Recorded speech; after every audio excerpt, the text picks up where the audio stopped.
So, you all see the first slide up on the screen? Yeah. All right, Carol, take it away. So basically, Marsha P. Johnson was a black trans woman, and she was known for her work through like the gay rights movement. And so she was at the Stonewall Club the night it got raided by the police, and there was like a lot of controversy about who started the Stonewall riots, which are like one of the most historical turning points in gay history. But all the credit was given to gay white men, and none of it was given to her or any other trans woman of color. And so she kind of dedicated her life to fighting for trans representation and giving them credit for all the work they have done. And then she also just like worked to support all people. So she was a prominent figure in the Stonewall Uprising and the Stonewall riots and like the first gay pride parades and stuff like that. And then she was also a founding member of the Gay Liberation Front, and she did a lot of work for that, and she had a lot of the big ideas and was responsible for a lot of the change that they created, except for she was left out of a lot of it, and they didn't give her any credit or recognition for any of her work. So she actually ended up leaving that organization just because she, like most trans women of color at the time, was just completely excluded. And so later in her life, she started something called the Star House, which was a place for LGBTQ homeless youth and homeless sex workers in New York City. And so it started out in like a shipping container that she bought with Sylvia Rivera, which was another trans woman of color. And then one day, while all the kids were like sleeping in it, it got like dragged away because the police didn't want it to be there. So they actually ended up saving up all of their money and buying a small apartment. And she basically used all of her like personal money, and she spent way more money and time taking care of these kids than she did herself during the time. And then eventually, she had housed hundreds of kids in New York, and it turned more into like an organization to fight for like trans representation in New York and in the gay rights movement. And then later in her life, she was also a part of the AIDS Coalition, which is kind of cool. And then, Holty, you can go to the next slide if you want.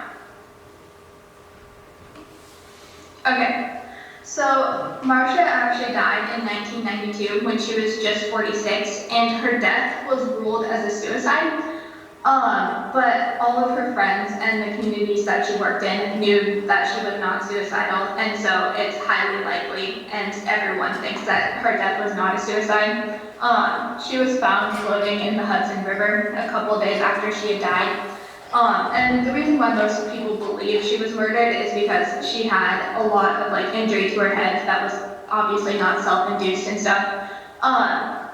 And so this is kind of important because another thing that she fought for a lot was she fought against police brutality, and specifically police brutality against trans people and especially trans women of color. And that issue is still very relevant today. They are like the highest community of people. Their like murder rates and suicide rates and police brutality rates are way higher than any other community in the whole United States. So she was fighting for things that are still going on today and still super, super relevant. And so now there's still groups of people who are like working to get her justice and fighting for that. But she is just remembered as a super, super nice woman. She like, there's so many accounts of her like walking down the street and someone will compliment her scarf and she'll give them her scarf, or she'll give them her like flower crown that she always wore, and things like that. She was just like known as one of the most selfless people. And yeah, she was just a super amazing and underrated figure, I think, in Black history and in gay history. So yeah, she just dedicated her life to literally taking care of others and always put other people before herself, even though she got little to no recognition at all for all of her work. So yeah, if anybody has any questions, I'm happy to answer them.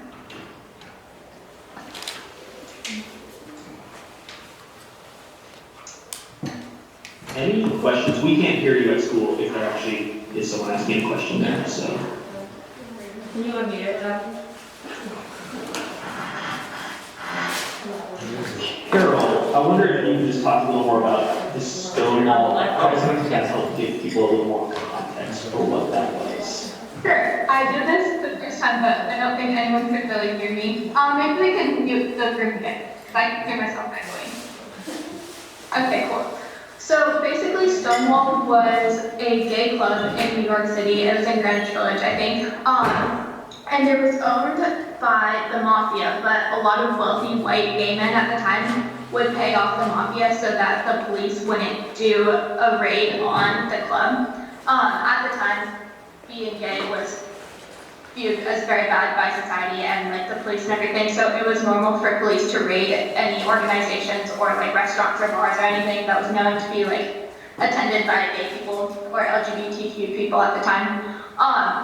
Something that is important to note is at the time, gay was used to kind of represent that whole community, and so it's called like the gay rights movement and things like that, just so that's clear. But anyways, Stonewall was a club that she was at, and she was in drag and dancing and stuff like that. And then there was a police raid, and this was referred to as the Stonewall riots because after the raid, her and a bunch of other people who were there started like throwing bricks and water bottles and things at the police, and it was like a night-long riot, and then the next day and the next week and month turned into like the US's first Pride parades. And she was like at the front of all of those and doing all the work and leading and organizing everything. But she got no recognition for it.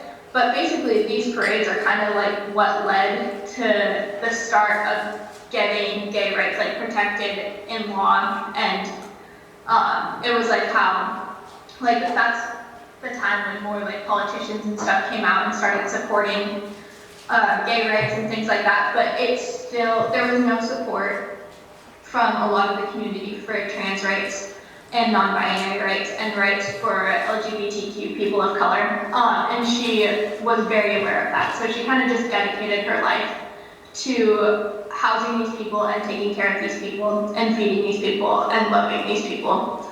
So yeah. All right, thanks, Carol. Any other questions?